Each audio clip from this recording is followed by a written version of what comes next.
Hi everyone. మరి తెలంగాణలో TET సంబంధించి ఇన్ఫర్మేషన్ బులెటిన్ ఒకసారి మనం క్లియర్గా తెలుసుకుందాం.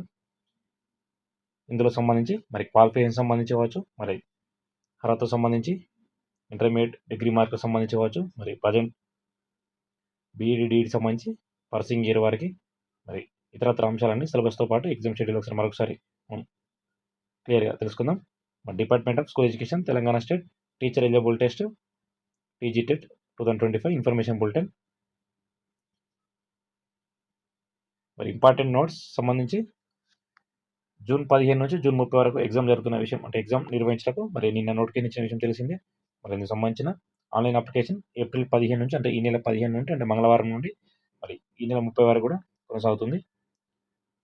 మరి టీజీ టెట్ క్యాండిడేట్ సంబంధించి ఖచ్చితంగా గతంలో చాలాసార్లు మరి మొబైల్లో అప్లై చేద్దామంటే కొందరికి రావడం, కొందరికి మరి సర్వర్ సంబంధించి సరిగా చూపెట్టకపోవడం జరుగుతూనే ఉంది. మరి అభ్యర్థులందరూ మొబైల్లో వస్తే క్లారిటీగా ఉంటేనే చేయండి, లేదంటే ఖచ్చితంగా మీ సేవలో చేస్తేనే క్లారిటీగా ఉంటుంది.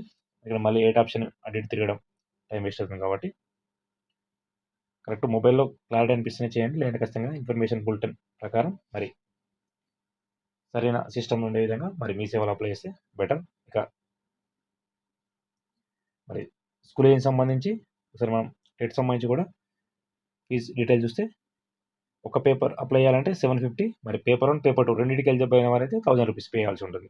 మరి గతంలో చాలామంది అడుగుతున్నారంటే సార్, చాలామంది ఏమడుతున్నారంటే 2024 డిఎస్సి సమయంలో 2024 టెట్ ఫలితాల సమయంలో కావచ్చు, మరి అప్పుడు సీఎం గారు రాబోయే టెట్ సంబంధించి ఫ్రీగా ఉంటుందని చెప్పారు. మరి అందుకు సంబంధించి 2024 నవంబర్లో వచ్చిన టెట్ ప్రకారం ఆ టెట్కు 2024 మేలో నిర్వహించిన టెట్ ఫెయిల్ అయిన వారితో పాటు గతంలో టెట్ పాస్ అయిన వారు కూడా ఇంప్రూవ్మెంట్ కోసం 2024 నవంబర్లో వచ్చిన టెట్ సంబంధించి మరి ఈ సంవత్సరం జనవరిలో ఎగ్జామ్ రాశారు, అందరూ కూడా ఫ్రీగా ఉంది. అంటే టెట్ అప్లై చేసిన 2,80,000 మంది సంబంధించి దాదాపు 2,70,000 మంది కూడా ఫ్రీగా అప్లై చేశారు. కేవలం కొత్త వారు మాత్రమే, కొందరు 10,000 మంది మాత్రమే, అంటే గతంలో టెట్ రాయలేకపోయిన వారు మొత్తానికి ఒక 10 నుంచి 20,000 మంది మాత్రమే ఫీజు పే చేశారు. మరి ఇప్పుడు చాలా మంది అడుగుతున్నాయంటే మరి గతంలో ప్రభుత్వం హామీ ఇచ్చింది అంటున్నారు. మరి వాస్తవానికి క్లారిటీ చూస్తే కేవలం ఒక టెట్ మాత్రమే ప్రభుత్వం గతంలో ఫీజు పెంచిన విషయంలో గత ప్రభుత్వం 2,000, 1,000 రూపాయలు ఉన్న ఫీజును మరి ప్రభుత్వం 1,750 సంబంధించిన అంశం వివాదం చెల్లడంతో మాత్రమే మరి టెట్ సంబంధించి మాత్రం మొన్న ఒక టెట్ మాత్రం సడలింపించారు. మరి ఇప్పుడు కూడా సడలింపిస్తే బాగుండేది, లేదంటే ఫీజు తగ్గిస్తే బాగుండేది. మరి ఇప్పుడు ఖచ్చితంగా అందరూ కూడా పే చేయాల్సిందే. గతంలో టెట్ ఫెయిల్ అయినా పాస్ అయిన సంబంధం లేదు. ప్రతి ఒక్క టెట్ అభ్యర్థి కూడా ఒక పేపర్ రాస్తే 750, 2 పేపర్లు పేపర్ 1 పేపర్ 2 రాస్తే 1,000 రూపాయలు పే చేయాల్సిందే. 750 అండ్ మరి పేపర్ 1 అయితే 750, 2 పేపర్ రాస్తే మాత్రం 1,000 రూపాయలు పే చేసి ఖచ్చితంగా 2 ఎగ్జామ్స్ అప్లై చేయాల్సి ఉంటుంది. ఇక క్యాండిడేట్ మరి ఫీజు కూడా ఖచ్చితంగా ఎక్కువ అని చెప్పొచ్చు. గతంలో ఆఫ్లైన్ ఉంటే తక్కువ ఉండేది. ఆన్లైన్ పెట్టడం వల్ల అధికారులు ఎప్పుడైనా ఆన్లైన్ పెట్టడం వల్ల మాకు ఖర్చులు ఉంటాయి. అంటే ఆన్లైన్ సంబంధించి మేము పే చేయాలి కాబట్టి ఎక్కువ అభ్యర్థుల నుంచి ఇక్కడ ఫీజు ఎక్కువ వసూలు చేయడం మాత్రం అంటే కొంచెం రిస్క్ అని చెప్పవచ్చు. ఎందుకంటే అభ్యర్థులు కూడా ఇబ్బంది, అందరూ పేద మధ్యతరగతి డీడీబీ విద్యార్థులు ఉంటారు కాబట్టి మరి ఫీజు కూడా తగ్గిస్తే బాగుండేది. ప్రభుత్వం కేవలం ఒక రేటుకి సడలింపించారు ఇక్కడ గతంలో. ఇప్పుడు మాత్రం అందరూ మళ్ళీ కొత్తగా అప్లై చేయాల్సిందే. ఇక ఇన్ఫర్మేషన్ బులెటిన్ ప్రకారం మనం ఒకసారి చూస్తే ఇవన్నీ కామన్గా ఉంటుంది. అంటే ఫోటో సైజు అప్లికేషన్ అనేది కామన్గా ఇస్తూనే ఉంటారు. మరి మనం బ్యాక్గ్రౌండ్ అండ్ టీజీ టెట్ సంబంధించి చూస్తే అంటే 2008 సంబంధించి దీని నేపథ్యం గురించి ఇచ్చారు. మరి 2009 విద్యా చట్టం ప్రకారం ఈ టెట్ నిర్వహిస్తున్నాం. మరి సభా సెక్షన్ ప్రకారం సెక్షన్ 23 ప్రకారం ఇదంతా మనకు తెలిసిన విషయమే. మనకు టెట్లో కూడా డిఎస్లో కూడా ఇక్కడ సంబంధించి మనకు విద్యా చట్టం నుంచి ప్రశ్నలు వస్తూనే ఉన్నాయి. సెక్షన్ ప్రకారం కావచ్చు 2010 మన నోటిఫికేషన్ 23 ఆగస్టు వచ్చిన ఎన్సీఈటీ కావచ్చు, విద్యా చట్టం ప్రకారం కావచ్చు, అన్నిటి ప్రకారం మన టెట్ నిర్వహించిన విషయం తెలిసింది. ఆర్టీ యాక్ట్ ప్రకారం స్టేట్ గవర్నమెంట్ అయితే జీవో నెంబర్ ఎంఎస్ 36 ప్రకారం 2050లో డిసెంబర్ 23 ప్రకారం ఇవ్వడం జరిగింది. సో మన క్వాలిఫికేషన్ సంబంధించి చూస్తే అలాగే షెడ్యూల్ని చూస్తే మరి అందరూ ఆల్రెడీ తెలుసుకున్నారు. ఇది జూన్ 15 నుంచి జూన్ 30 వరకు మార్నింగ్ సెషన్ అయితే 9 to 11:30, ఈవినింగ్ సెషన్ అయితే 2 to 4:30. మరి ఇందులో సంబంధించి మరి 15 రోజులకు సంబంధించి మాత్రం ఖచ్చితంగా 12 నుంచి 11 రోజులు, అంటే 11 నుంచి 12 రోజుల వ్యవధిలో పేపర్ 1 సంబంధించి 4 రోజులు 8 సెషన్లు, పేపర్ 2 సంబంధించి 6 రోజులు 10 సెషన్లు. మొత్తానికైతే మనకు దాదాపు 15, 16 సెషన్లు మొత్తం, అంటే 20 సెషన్ లోపు కంప్లీట్ చేస్తారు టెట్ సంబంధించి. ఇందులో 1, 2 పబ్లిక్ ఆర్డర్ తొలగించిన దాదాపు మనకు 11 నుంచి 12 రోజుల లోపు మొత్తం టెట్ సంబంధించి ప్రాసెస్ కంప్లీట్ చేస్తారు. గతంలో 10 రోజులు 20 సెషన్ కంప్లీట్ చేశారు. లేదంటే 12 రోజులు 24 సెషన్ల చొప్పున దీన్ని టెట్ సంబంధించి మరి కంప్లీట్ చేస్తారు. ఇక క్లియర్ ఇవ్వడం జరిగింది. Paper wise detailed schedule shall be notified later. మరి అప్లికేషన్ సంబంధించి స్వీకరణ సమయంలో అప్లికేషన్ ముగిసిన తర్వాత మనకు పేపర్ 1, పేపర్ 2 సంబంధించి దీని డీటెయిల్‌గా కూడా మనకు పేపర్ 1 ఎప్పటి నుంచి ఎప్పటి వరకు ఇస్తారు, పేపర్ 2 ఎప్పటి నుంచి ఎప్పటి వరకు నిర్వహిస్తారు అనే విషయం కూడా మనకు ఇవ్వడం జరుగుతుంది. మరి గతంలో చూసాము 2 టెట్‌లు కూడా ఆన్‌లైన్ సంబంధించి పేపర్ 1 సంబంధించి కొన్ని జిల్లాల వారీగా ఇస్తారు. ఖచ్చితంగా ఇప్పుడు కూడా 33 జిల్లాల వారీగా మరి అందులో పేపర్ 1 సంబంధించి కొన్ని జిల్లాలకు వరుసగా 3 రోజులు ఉంటుంది. మరొక జిల్లాకి గ్యాప్ ఇచ్చి మళ్ళీ లాస్ట్‌కి ఉంటుంది. పేపర్ 2 కూడా అలానే ఉంటుంది. ఫస్ట్ మ్యాథ్స్ ఇచ్చి మళ్ళీ సోషల్ కొన్ని రోజులు మళ్ళీ చివరికి మ్యాథ్స్. మొత్తానికైతే వరుసగా పేపర్ 1 ఎప్పుడు, పేపర్ 2 ఎప్పుడు నిర్వహించలేదు. పేపర్ 1 సంబంధించి కొన్ని జిల్లాలు నిర్వహించి మళ్ళీ చివరికి పేపర్ 2 నిర్వహిస్తారు. మొత్తానికైతే అందరికీ 2 నెలల గ్యాప్ ఉంది. చివరికి మాత్రం ఒక 10 రోజులు ఎక్కువొస్తుంది చివరి సెషన్ వారికి. ఇక మనం చూస్తూనే ఉంటాం పేపర్ ముగియగానే ఆన్‌లైన్‌లో సంబంధించి సంబంధించి ప్రశ్నల సరళి ఎలా ఉంటుందని, ఒక పేపర్‌కి ఒక పేరు డిఫరెంట్ అనేది ఖచ్చితంగా ఎప్పుడు కూడా ఒక పేపర్ వచ్చిన క్వెషన్‌లో రిపీట్లు ఎక్కువ లేవు కాబట్టి ఏమైనా ఒక 2, 3 క్వెషన్‌లు, 5, 6 క్వెషన్‌లు ఉంటాయి కాబట్టి అందరికి అభ్యర్థులు ప్రిపేర్ కావాల్సింది. ఎలిజిబిలిటీ క్రైటీరియా సంబంధించి అంటే ఎవరైతే మార్కులు ఎక్కువ ఇంప్రూవ్‌మెంట్స్ కోసం కొంచెం ట్రై చేస్తారో ఖచ్చితంగా వాళ్ళు సీరియస్ ప్రిపేర్ కావాల్సి ఉంటుంది. ఇక పేపర్ 1 సంబంధించి మరి క్లాస్ 1-5 వరకు పేపర్ 1 మరి 1-8 అనేది సంబంధించి 6-8 సంబంధించి పేపర్ 2 అంటే 10థ్ వరకు ఉంటుంది కానీ విద్యాక్షేత్రం ప్రకారం ఏదైనా ఇస్తారు ఇక్కడ. ఇక ఒకసారి ఇంటర్మీడియేట్ మార్క్స్ సంబంధించి చూస్తే మరి ఇక్కడ కొంచెం వివాదం ఉంది. డీఎస్సీ సంబంధించి వేరే ఉంది. టెట్ సంబంధించి వేరే ఉంది. ఖచ్చితంగా కొంచెం అభ్యర్థులు మొత్తం ఇక్కడ కొంచెం అన్యాయం జరుగుతుంది. డీఎస్సీ, టెట్‌కి సంబంధించి డైట్ షీట్ మనం డైట్ షీట్ కూడా చెప్పడం జరిగింది. డైట్ షీట్‌కేమో 50% మళ్ళీ ఇక్కడ 45% మళ్ళీ డీఎస్సీ వచ్చేసరికి 2017 అని ఇక్కడ 2015 అని ఇక రకరకాల అంశాలు అయితే ఉన్నాయి. ఖచ్చితంగా ఇవన్నీ కూడా రెక్టిఫై చేయాల్సిన అవసరం ఉంది. ఇక ఒకసారి పేపర్ 1 చూస్తే మరి ఇంటర్మీడియేట్, సీనియర్ సెకండ్ ఇయర్ వాళ్ళు అంటే సీనియర్ సెకండ్ ఇయర్ సంబంధించి బోర్డ్ ఆఫ్ ఎడ్యుకేషన్ సంబంధించి ఇంటర్మీడియేట్ సంబంధించి 50% మార్కులతో క్వాలిఫై కావాలి. ఎవరైతే ఓసీ అభ్యర్థులు ఖచ్చితంగా 50% మార్కులతో క్వాలిఫై కావాలి. మరి ఎస్సీ, ఎస్టీ, బీసీ అయితే 45% క్వాలిఫై కావాలి. 4 ఇయర్స్ బ్యాచ్ ఆఫ్ ఎడ్యుకేషన్ అనేది అంటే మనకి లేదు కాబట్టి 2 ఇయర్స్ సంబంధించి టీటీసీ మాత్రం అంటే ఈ డిప్లొమా ఎలిమెంటరీ ఎడ్యుకేషన్ చేసిన వారు 50% మార్కులతో ఓసీ వాళ్ళు, మిగతా వాళ్ళు 45%. ఇది ఎప్పుడంటే 2015 తర్వాత మరి ఇంటర్మీడియేట్ సంబంధించి అంటే డిప్లొమా ఎడ్యుకేషన్‌లో అడ్మిషన్ తీసుకునేవారు. ఇక ఒకసారి మనం చూస్తే ఇంటర్మీడియేట్ సంబంధించి మరి ఎస్సీ, ఎస్టీ, బీసీలకైతే 45% అంటే మిగతా వాళ్ళకి 45% ఓసీ వాళ్ళకి, మిగతా వాళ్ళు ఎస్సీ, ఎస్టీ, బీసీలకైతే 40%. 2 ఇయర్స్ డిప్లొమా ఎలిమెంటరీ ఎడ్యుకేషన్. ఇది ఎప్పుడంటే ఇక్కడ చూసుకోవచ్చు మనం prior to issue of guidelines 23/12/2025 2015 sorry 23 అంటే డిసెంబర్ 23, 2015. 23/12/2015 అంటే గతంలో GO MS number 36 TET guidelines ఇచ్చిన ఆ రోజులోపు ఎవరైతే డిప్లొమా ఎలిమెంటరీ ఎడ్యుకేషన్ సంబంధించి మరి అడ్మిషన్ ఉంటుందో వారందరికి కూడా మరి ఓసీ వారికి 45%, మిగతా వారికి 40%. ఇక్కడ క్లియర్‌గా ఇవ్వడం జరిగింది. 45, 40%. ఇక 2015 తర్వాత డిసెంబర్ తర్వాత ఎవరైతే డీఈడీ చేశారో వారందరికి కూడా మరి ఓసీ వాళ్ళకి 50% ఉన్నారు. ఇక్కడ మిగతా వారికి 45% అనేది సరిపోతుంది. 50, 45 2015 బిఫోర్ అయితే మాత్రం ఇక్కడ 45, 40. ఇక మరి పేపర్ 2 వచ్చేసి బీఏ, బీఎస్సీ, బీకామ్‌లో మరి ఓసీ వారికైతే 50%, మిగతా వారికి 45%. ఇక్కడ బీఏ, బీఎస్సీ కూడా మరి ఓసీ వాళ్ళకి ఇక్కడ సేమ్ 50% ఉంది. ఇక్కడ మాత్రం 40%. అంటే అక్కడ మాత్రం పేపర్ 1 మాత్రం సడలింపు ఉంది. ఓసీ వాళ్ళకి 40, 40 ఉంది. 50, 45 ఉంది. కానీ ఇక్కడ మాత్రం 50, 50 ఉంది. ఇక్కడ కూడా సడలింపు లేదు. మరి ఇక్కడ మాత్రం ఎస్సీ, ఎస్టీ, బీసీలకు 45 ఉంది, 40 ఉంది. సేమ్ పేపర్ 1 లాగానే ఇక్కడ కూడా ఉంది. మరి ఇది కూడా 23/12/2015 అంటే 2015 డిసెంబర్ 23 లోపు ఎవరైతే మరి బీఎడ్ కోర్స్ సంబంధించి ఉంటారో వారికి సంబంధించి మాత్రం ఇక్కడ మాత్రం ఇంటర్మీడియేట్ అన్నారు. ఇక్కడ బీఏ, బీఎస్సీ ఇక్కడ డిగ్రీ మార్క్స్ సంబంధం లేదు. మనం చూడొచ్చు BA, BSc, BCom with at least 50% in respect of SC, ST candidate minimum marks shall be 40%. ఇక్కడ మన డిగ్రీ సంబంధించి ఖచ్చితంగా 50 మార్క్స్ సంబంధించి మరి డిగ్రీలో బీఏ, బీఎస్సీ అంటే ఆ గ్రూప్‌లో బట్టి ఖచ్చితంగా డిగ్రీలో 50% మార్క్స్ అడుగుతున్నారు. ఇక మిగతా వారికి 40% మార్క్స్. ఇదే 2015 సంబంధించి మాత్రం 15 లోపు ఇక్కడ. ఇక 15 తర్వాత అయితే మాత్రం ఖచ్చితంగా 50, 45 అన్నారు.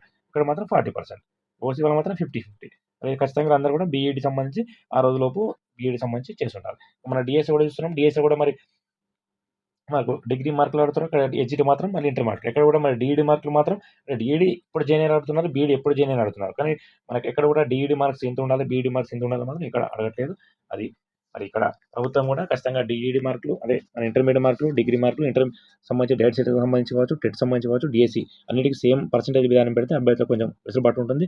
ఇక్కడేమో 2017 అంటున్నారు. అక్కడేమో 2007 అన్నారు. 2015 అన్నారు. అండ్ డీఎస్సీకి వచ్చేసరికి మరి 2007 అంటున్నారు. కొంచెం వివాదం ఉంది. ఎందుకంటే 2007 నుంచి 2015 మధ్యలో ఎవరైతే మరి 45%, 50% తక్కువ క్వాలిఫై అయ్యారో వాళ్ళకి మాత్రం ఇబ్బంది ఉంది. ఖచ్చితంగా మరి ఇక్కడ 50% వచ్చినా 50% ఉన్నారు. అక్కడేమో 45 అంటున్నారు. మరి ఇక్కడ 45, ఇక్కడ 40. సో అభ్యర్థులకు మాత్రం కొంతమంది అభ్యర్థులకు మాత్రం కొంచెం ఇబ్బంది ఉందని చెప్పవచ్చు. ప్రభుత్వం మరి దీనిపై రెక్టిఫై చేసి మరి ఆ వెట్టింగ్ కూడా 2007 తీసేసి ఖచ్చితంగా 2015 పెడితే కొంచెం అభ్యర్థులకు కూడా వెసులుబాటు ఉంటుంది. ఎందుకంటే 2015 లోపు ఎక్కువ మంది ఉన్నారు కాబట్టి 2015 లోపు ఎవరైతే ఇంటర్మీడియేట్ అయిపోయారో, మరి డిగ్రీ అయిపోయారో అందరికి కూడా మరి 45% పెడితే ఖచ్చితంగా అభ్యర్థికి కూడా కొంచెం న్యాయం జరిగే అవకాశం ఉంటుంది. ఎందుకంటే డిగ్రీ సంబంధించి కావచ్చు, బీఈడీ చేసి, డీఈడీ చేసిన తర్వాత ఖచ్చితంగా టెట్ అలాగే డీఎస్సీ ప్రతి ఒక్కరు ఎలిజిబుల్ ఇస్తే బాగుంటుంది. అందుకని ఇక్కడ పర్సనల్ విధానం ఎందుకంటే అక్కడ కోర్సులు చేసినప్పుడు లేని నిబంధనలు మళ్ళీ మార్చి ఇక్కడ పేర్కొనడం మాత్రం కరెక్ట్ కాదని చెప్పొచ్చు. ఇక మరొక కీలక విషయం మొత్తానికి అయితే బ్రీఫ్గా చెప్పాలంటే ఇంటర్మీడియట్ సంబంధించి 2015 లోపు ఎవరైతే డిఈడి డిప్లొమా ఎడ్యుకేషన్ జాయిన్ అయ్యారో వాళ్ళందరికీ కూడా 2015 లోపు ఉంటే ఓసీ వాళ్ళకి 45, మిగతా వాళ్ళకి 40. 2015 తర్వాత అయితే ఓసీ వాళ్ళకి 50, మిగతా వాళ్ళకు 40%, మిగతా వాళ్ళకి 45%. ఇక్కడ 45%, 40%, 50%, 45% అని చెప్పుకోవచ్చు. అంటే 2015 తర్వాత. ఇక డిగ్రీ కూడా సేమ్ అని చెప్పొచ్చు. అంటే బీఈడి సంబంధించి పేపర్ 2 సంబంధించి కూడా 2015 లోపు మరి ఓసీ వాళ్ళకి 50, తర్వాత కూడా 50 ఉంది. ఇక్కడ మాత్రం 2015 లోపు ఎస్సీ, ఎస్టీ, బీసీ వాళ్ళకు 45, తర్వాత 40 ఉంది, తర్వాత 45 అయింది. అంటే 5% రిలాక్సేషన్ అని చెప్పొచ్చు. ఇక the candidate were appearing the final year bachelor of education, diploma education అంటే బీఈడి చేసిన, డిఈడి చేసిన వారు ప్రజెంట్ సెకండ్ ఇయర్ వారు ఉన్న వారందరూ కూడా ఎలిజిబుల్ టెట్కి సంబంధించి. చాలా మంది అడుగుతున్నాయంటే ఫస్ట్ ఇయర్ వాళ్ళు రాసుకోవచ్చు అని అడుగుతున్నారు. రాసుకోవచ్చు, ఇబ్బంది ఏం లేదు. హాల్ టికెట్ వస్తుంది, ఎగ్జామ్ రాసుకోవచ్చు. కానీ ఇక్కడ డిఎస్సి వెరిఫికేషన్ అప్పుడు మాత్రం మనం చూపెట్టుకుంటే సరిపోతుంది. ఎందుకంటే డిఎస్సి అప్పుడు మనం ఇక్కడ ఆల్రెడీ గవర్నమెంట్ అఫీషియల్గా పర్సింగ్ అని ఇచ్చారు కాబట్టి మన ఆ లోపు సర్టిఫికేట్ ఉంటే సరిపోతుంది. కానీ ఇక్కడ అఫీషియల్ మాత్రం సెకండ్ ఇయర్ వరకు పర్సింగ్ అంటే ఏంటంటే అపియరింగ్ అంతా ఫైనల్ ఇయర్ అంటే మాత్రం సెకండ్ ఇయర్ వరకు వస్తుంది. కాబట్టి మరి మేము ప్రాక్టీస్ కోసం రాస్తామంటే మాత్రం ఫస్ట్ ఇయర్ కూడా రాసుకోవచ్చు. మరి డిఎస్సి మార్కులు చెల్లితే అంటే ఖచ్చితంగా సెకండ్ ఇయర్ మార్క్ మాత్రం డిఎస్సి ఒకప్పుడు చెల్లకపోయేది, ఒకప్పుడు యాక్సెప్ట్ చేయకపోయేది. 2024 డిఎస్సి నుంచి యాక్సెప్ట్ చేస్తున్నారు కాబట్టి ప్రజెంట్ సెకండ్ ఇయర్ కూడా డిఎస్సి ఛాన్స్ ఇస్తున్నారు కాబట్టి ఖచ్చితంగా ఈ మార్కులతో మనం ఫ్యూచర్లో డిఎస్సి రాసుకున్నప్పటికీ ఎలిజిబుల్ ఉంటుంది. ఇంకా మరొక ముఖ్య విషయం, చాలామంది ఎన్ఐవైసీ గురించి అడుగుతున్నారు. ఎన్ఐవైసీ ఎక్కడ పేర్కొని గతంలో ఇప్పుడు పేర్కొనలేదు. డిప్లొమా ఎడ్యుకేషన్ సమానమైన అంటారు తప్ప స్పెసిఫైడ్గా ఖచ్చితంగా ఎన్ఐవైసీ అనేది ఎక్కడ కూడా మెన్షన్ చేయరు. బట్ అభ్యర్థి కూడా రాసుకోవచ్చు, ఎలాంటి ఇబ్బంది లేదు. ఎందుకంటే ఆల్రెడీ సుప్రీంకోర్టు గతంలో డిఎస్సి ముందు మరి చిక్కులు వచ్చినప్పటికీ తర్వాత క్లియర్ చేశారు, అందరూ కూడా రాసుకోవచ్చు. ఇంకా డిప్లొమా సంబంధించి డిగ్రీ కోర్స్ టీచర్ ఎడ్యుకేషన్ సంబంధించి మరి రికగ్నైజ్డ్ అంతా తెలిసిన విషయం ఎన్సీఈటీ, అలాగే ఆర్సీఐ, మరి రీబడిషన్ ఆఫ్ కౌన్సిల్ ఆఫ్ ఇండియా సంబంధించి స్పెషల్ ఎడ్యుకేషన్ సంబంధించి కూడా వీళ్ళు మనం రాసుకోవచ్చు. ఇక్కడ క్లియర్ ఇవ్వడం జరిగింది. మరి diploma education, special education and BEd special education course recognized by rehabilitation council of India only shall be consider చేస్తామని ఇక్కడ ఇవ్వడం జరిగింది. స్ట్రక్చర్ ఆఫ్ మరి content of TG TET already మనంతా తెలిసిన విషయమే. పేపర్ 1 పేపర్ వచ్చేసి 2 పేపర్ల విధానంలో మరి సైకాలజీ సంబంధించి అంటే చైల్డ్ డెవలప్మెంట్ అండ్ పెడగాలజీ సంబంధించి 30 క్వశ్చన్ 30 మార్కులు. మరి లాంగ్వేజ్ 1 అంటే తెలుగు సంబంధించి కావచ్చు, అలాగే లాంగ్వేజ్ 2 ఇంగ్లీష్ సంబంధించి కావచ్చు. ఇక్కడ మిగతా వాళ్ళకి హిందీ 30 మార్క్స్ సంబంధించి ఇక్కడ ఉంటాయి. మరి మ్యాథ్స్ సంబంధించి 30 క్వశ్చన్ 30 మార్క్స్, ఈవీఎస్ సంబంధించి 30 క్వశ్చన్ 30 మార్క్స్, మొత్తానికి 150 క్వశ్చన్ 150 మార్కులు. ఖచ్చితంగా పేపర్ 1 వచ్చేసి 99 కాదు 100% చెప్తున్నాను. 3వ తరగతి నుంచి 8వ తరగతి లోపు మాత్రమే వస్తాయి. థర్డ్ క్లాస్ సంబంధించి అంటే బేసిక్ అంశాలు ఉంటాయి కాబట్టి మనకి 8th క్లాస్ లోపే 100% కవర్ అవుతాయి. ఏమైనా ఇస్తే 1, 2 చేసినప్పుడు 9th, 10th ఇస్తారు కాబట్టి అవసరం లేదు. ఎందుకంటే 1, 2 క్వశ్చన్ కోసం బుక్స్ మొత్తం అవసరం లేదు. మ్యాక్సిమం 8th క్లాస్ లోపు 100% కవర్ అవుతుంది కాబట్టి అభ్యర్థులు అందరూ టైం అంటే అనవసరంగా వేరే బుక్స్ చదవకుండా 8th క్లాస్ లోపు సరిపోతుంది. ఇక టెస్ట్ ఐటమ్స్ చూడొచ్చు మనం. Child development pedagogy will focus on education psychology teaching and learning relevant of the primary level. ఇలా ఇచ్చినప్పటికీ ఖచ్చితంగా బుక్స్ మొత్తం మనకు సంబంధించి సిలబస్ మొత్తం చూసుకోవాల్సింది. ఎందుకంటే ఒక అంశంలో అప్పుడప్పుడు ఒక టాపిక్ నుంచి ఎక్కువ క్వశ్చన్ ఒక తక్కువ వచ్చినప్పటికీ ఓవరాల్ సిలబస్ మొత్తం కవర్ చేస్తారు కాబట్టి మనం 8th క్లాస్ లోపు ఇది, మిగతా అయితే మనకి పెడగాకి సంబంధించి మన సైకాలజీ సంబంధించి మాత్రం పెడగాకి సంబంధించి మాత్రం సంబంధించి మెటీరియల్ చూసుకుంటే సరిపోతుంది. మరి హౌ టు చూస్ లాంగ్వేజ్ అని వచ్చేది కామన్గా అందరూ 8 సంబంధించి 8 లాంగ్వేజ్లో సంబంధించి టెట్ కండక్ట్ చేస్తారు. అంటే తెలుగు, హిందీ, ఉర్దూ, మరాఠీ, తమిళ్ ఇలా కన్నడ భాషల్లో. సిబిఎస్ సంబంధించి, ఐసీఎస్ సంబంధించి ఇలాంటి వివాదం లేదు. ఖచ్చితంగా అందరూ ఎక్కడ ఏమున్నా మనం అంటే 10th క్లాస్లో ఇంటర్మీడియట్ సబ్జెక్ట్ ఉండి రాసుకోవచ్చు. ఆల్రెడీ గతంలో కూడా మనకు కొన్ని డిస్ట్రిక్ట్స్ వాళ్ళు మనకు అభ్యర్థులకు డిఎస్సీ అప్పుడు కూడా ప్రాబ్లం అయితే మనకు చెప్పడం జరిగింది. ఎలాంటి ఆబ్జెక్షన్ చేయలేదు, డిఎస్సీ కూడా వాళ్ళకి రావడం జరిగింది. ఇక మరి మ్యాథ్స్ వాళ్ళు మాత్రం ఖచ్చితంగా మరోసారి ఇక్కడ బయాలజీ ప్రాబ్లం అని చెప్పొచ్చు. మరి మ్యాథ్స్ వాళ్ళకు 24 క్వశ్చన్ సంబంధించి బయాలజీ వరకు ఇక్కడ ప్రసారం వస్తుంది. అంటే మ్యాథ్స్ కంటెంట్ 24, అలాగే మరి మీద పెడగాకి సంబంధించి 6 మార్క్స్ వస్తున్నాయి. పేపర్ 2 సంబంధించి ఒకసారి మనం డీటెయిల్గా చూస్తే మరి చైల్డ్ డెవలప్మెంట్ సంబంధించి 30 క్వశ్చన్ 30 మార్కులు, లాంగ్వేజ్ 30 క్వశ్చన్ 30 మార్కులు, లాంగ్వేజ్ 2 ఇంగ్లీష్ 32 అంటే 30 క్వశ్చన్ 30 మార్క్స్. ఇక మ్యాథమెటిక్స్ అండ్ బయాలజీ సైన్స్ వరకు మరి సోషల్ వరకు 60 to 60 అంటే ఇక్కడ సోషల్ వరకు కంప్లీట్ 60 ఇస్తున్నారు. మ్యాథ్స్ అండ్ సైన్స్ వరకు 30 మార్క్స్ ఇస్తున్నారు. 30 మార్క్స్లో మ్యాథ్స్ 30, ఇది వరకు బయాలజీ సంబంధించి ఫిజికల్ సైన్స్ మరి 15 మార్కులు రావడం వల్ల బయాలజీ సైన్స్ వాళ్ళకి మాత్రం మ్యాథ్స్ రాకపోవడం వల్ల ఇబ్బంది అని చెప్పొచ్చు. ఖచ్చితంగా ప్రభుత్వం మాత్రం అంటే ప్రతిసారి పాత జీవోల ప్రకారం ఇస్తున్నట్టు ఖచ్చితంగా మరి ప్రభుత్వం అయితే చేంజ్ అవ్వాల్సిన అవసరం ఉంది. రాబోయే టెట్ నుండి ఇప్పుడు ఆల్రెడీ మనం ఒకసారి రిప్రజెంట్ చేసినా ఖచ్చితంగా రాబోయే రోజుల్లో విద్యాశాఖ అధికారులకు క్లియర్ దీన్ని ఎక్స్ప్లెయిన్ చేస్తే మీరు రెక్టిఫై అవుతారు. అండ్ ఎన్సీఏ ఒక లెటర్ రాసైనా సరే ఈ విషయంలో బయాలజీ అభ్యర్థులకు రాబోయే రోజులైనా స్కూల్ అసిస్టెంట్ బయాలజీ చెప్పే వారి అభ్యర్థులకు టెట్ సంబంధించి మ్యాథ్స్ అవసరం లేదు కాబట్టి మరి పూర్తి స్థాయిలో బయాలజీ క్వశ్చన్ వచ్చే విధంగా ప్రభుత్వం కూడా ఒకసారి లెటర్ రాస్తే సరిపోతుంది. ఎన్సీఏటీ సంప్రదించి మరి వీరు మార్పులు చేర్పు చేసిన అవకాశం కూడా ఉంటుంది. ద్వారా ఇప్పుడైతే ప్రజెంట్ లేదు. ఫ్యూచర్ టెట్ మాత్రం ఖచ్చితంగా విద్యాశాఖ అధికారులు కొంచెం చొరవ తీసుకొని ఇందులో మార్పించిన అవసరం అయితే ఖచ్చితంగా ఉంది. ఇక లాంగ్వేజ్ పంట వాళ్ళకు కూడా మరి సపరేట్ వాళ్ళకు కూడా భాష పండితులకు సపరేట్ టెట్ పెట్టాల్సిన అవసరం అయితే ఖచ్చితంగా ఉంది. ఇక language 2 shall be English all the candidates. మరి ఫర్ పేపర్ 2 మ్యాథమెటిక్స్ సైన్స్ సంబంధించి కూడా maths 30, science 30, content physical science 12, content biology 12, science pedagogy 6 మార్కులు. ఇక మరి మీడియం క్వశ్చన్ పేపర్ వచ్చేసి బైలింగల్ ఉంటుంది. Question paper bilingual English followed by the English language అని అందరూ మన ఆల్రెడీ చాలా మంది రాసి ఉంటారు. కొత్త అనాలిసి టెట్ అప్లై చేసే వాళ్ళు ఇప్పుడు రాయబోయే అందరూ కూడా 95% అందరూ గతంలో టెట్ రాసిన వారు కాబట్టి అందరికీ బాగానే ఉండే ఉంటుంది. క్వాలిఫైయింగ్ సంబంధించి ఓసీ వాళ్ళకి 60%, 150కి 60% మార్కులు అంటే 90 మార్కులు అవ్వాల్సింది. బీసీలందరికీ 50% మార్కులు 75, ఎస్సీ ఎస్టీ ఫిజికల్ హ్యాండిక్యాప్ వరకు 40% మార్కులు అంటే 60 మార్కులు. 60, 75, 90 మార్కులు అవ్వాల్సి ఉంటుంది. డిజబిలిటీ క్యాండిడేట్కి 45% ఇవ్వడం జరిగింది. అంటే ఈ పర్సెంటేజ్ బట్టి 75% అని ఇచ్చినా మొత్తానికి 40% ఓవరాల్గా సరిపోతుంది. ఇలా 40% అంటే ఆ వికలాంగ అంటే దివ్యాంగులకు సంబంధించి అంటే అలా పర్సెంటేజ్ విధానం ఉంటుంది. వాళ్ళకు ఇంత పర్సెంట్ ఉంటే మీరు ఎలిజిబుల్ పిఎస్సీ కానీ valid of TET certificate life long ఉన్నది. ఇక్కడ ఒక విషయం కూడా క్లియర్ ఉంది. ఒకసారి టెట్ పాస్ అయ్యి అంటే ఆ టెట్ మేమవుతో మా టెట్ మార్క్తో ఒకసారి డిఎస్సి జాబ్ సంపాదిస్తే ఆ టెట్ అప్పటికి వ్యాలిడ్ చెల్లదు. Validity period of TET qualifying certificate of appointment unless otherwise notify the government Telangana would remain valid for life అని ఇచ్చాడు. అప్లికేబిలిటీ అని ఇవ్వడం జరిగింది. అంటే ఆర్టీఎస్ సెక్షన్ ప్రకారం ఇదంతా మనకు విద్యార్థి చట్టం ప్రకారం టెట్ కండక్ట్ చేస్తామని 20% వెయిటేజ్ కూడా రాష్ట్ర ప్రభుత్వాలు ఇస్తుంది కాబట్టి డిఎస్ సంబంధించి 80 మార్కులు 20 సంబంధించి 150 మార్కులు 20% వెయిటేజ్ ఉంటుంది. ఇక ఎంత కామన్గా ఇవ్వడం జరిగింది 15 నుంచి 30 వరకు జూన్లో సంబంధించి ఎగ్జామ్స్. మరి అడ్మిషన్ సంబంధించి మరి అప్లికేషన్ సంబంధించి 15 నుంచి 30 వరకు ఉంది. హాల్ టికెట్ వచ్చేసి కూడా మనం ఆల్రెడీ నిన్న చెప్పుకోవడం జరిగింది. అందుకంటే ముందు నిన్న మనం చెప్పడం జరిగింది. జూన్ 9 నుంచి హాల్ టికెట్ ఇస్తున్నారు. మరి జూన్ 9 నుంచి మనకు క్లియర్గా హాల్ టికెట్ కూడా మెన్షన్ చేయడం జరిగింది. ఇక్కడ మరి వర్కింగ్ డేస్ సంబంధించి కూడా ఇక్కడ చిన్న మళ్ళీ రెక్టిఫై చేయాల్సిన అవసరం 15/6 నుంచి ఇవ్వాలి 30 వరకు కూడా వర్కింగ్ చేస్తున్నారు. అంటే హెచ్ఆర్ సంబంధించి మరి మనకు సెల్ కూడా మనకు అవైలబుల్ ఉంటుంది. హాల్ టికెట్ వచ్చేసి మనకు జూన్ 9 ఇస్తారు. ఇక పబ్లిష్ ద ఫైనల్కి సంబంధించి కూడా మనకు ఫైనల్కి సంబంధించి ఇనిషియల్కి ఇవ్వచ్చు అంత ఇవ్వడం జరిగింది.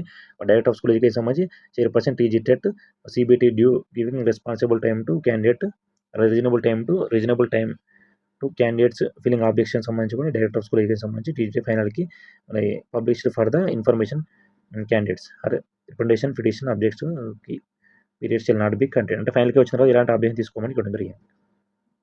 మొత్తానికి అయితే మనకు ఇట్లా క్లియర్ ఇవ్వడం జరిగింది. ఇన్షియల్కి of the question paper of the conduct CBT in waiting objection to online అని ఇవ్వడం జరిగింది.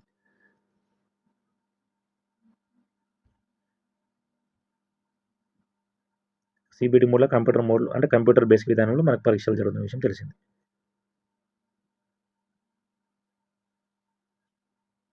ఎగ్జామ్ ఫీజు సంబంధించి ఆల్రెడీ చెప్పుకున్నాం. మన పేపర్ 1 రాస్తే 750, 2 పేపర్ రాస్తే 1000 రూపాయలు 1000 రూపీస్ సంబంధించి పేపర్ 2 పేపర్లకు ఉంటుంది. ఇన్ఫర్మేషన్ బులెటిన్ కూడా ఆల్రెడీ మనకు డౌన్లోడ్ కావడం జరిగింది. ఎంత ఇన్ఫర్మేషన్ బులెటిన్ నుంచి సమాచారం మన అభ్యర్థుల కోసం చెప్పడం జరుగుతుంది. ఇక ఎంత కామన్గా మనకు అంటే మనం అప్లై చేసినప్పుడు మనకు సెల్ కూడా మెసేజ్ మన మొబైల్స్ మెసేజ్ కూడా వస్తుంది. అంటే ఖచ్చితంగా వర్కింగ్ చేసే నెంబర్ ఉంటే అందరికీ బెనిఫిట్ ఉంటుంది. ఇక హాల్ టికెట్ వచ్చేసి జూన్ 9 నుంచి హాల్ టికెట్ ఇస్తారు. ఇక్కడ ఇవ్వడం జరిగింది. Request of issue of duplicate hall ticket will not enter after the examination any case ఇవ్వడం జరిగింది. ఇలాంటి రాంగ్ ఇన్ఫర్మేషన్ ఇవ్వద్దని అంటే కామన్గా అన్నిటికీ ఇస్తూనే ఉంటారు. ఇది మొత్తానికి టీజీ టెట్ సంబంధించి ఇది పూర్తి స్థాయిలో డీటెయిల్స్ 150 క్వశ్చన్స్ మరి 2.5 గంటలు 150 క్వశ్చన్ 150 మార్కులు ఉంటుంది. ఎలాంటి నెగిటివ్ మార్క్స్ ఉండవు. ఓవరాల్గా అయితే మొత్తం సమాచారం తెలుసుకోవడం జరిగింది.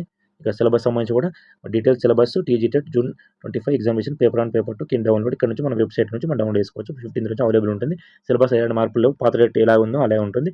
ప్రజెంట్ టెక్స్ట్ బుక్స్ సంబంధించి మరి ప్రస్తుతం పాఠ్యపుస్తకాలు అనుసరించి ఉంటుంది. మరి జూన్లో పాఠ్యపుస్తకాలు చేంజ్ అవుతున్నాయి కానీ కొందరు అభ్యర్థులు కూడా మనకు అడగవచ్చు ఖచ్చితంగా. ఎందుకంటే ఈ సంవత్సరం కొన్ని పాఠ్యపుస్తకాలు తెలంగాణ మన విగ్రహం సంబంధించి కావచ్చు ఇతరత్ర తెలంగాణ చిహ్నాలు కావచ్చు రాష్ట్ర చిహ్నాలు కొన్ని చేంజ్ చేస్తున్నా కాబట్టి అలాంటివి వచ్చే అవకాశం ఉందంటే ప్రస్తుతం మాత్రం ఆల్రెడీ జూన్లో టెట్ ఉంది కాబట్టి ఖచ్చితంగా జూన్ కన్నా ముందు మే లోపే ఆల్రెడీ పాత బుక్స్ ప్రకారం ఖచ్చితంగా ఇస్తారు. నేను వచ్చేటట్టు మాత్రం ఖచ్చితంగా డిఎస్సి మాత్రం మన కొత్త అప్డేట్ తీసుకోవాల్సి ఉంటుంది.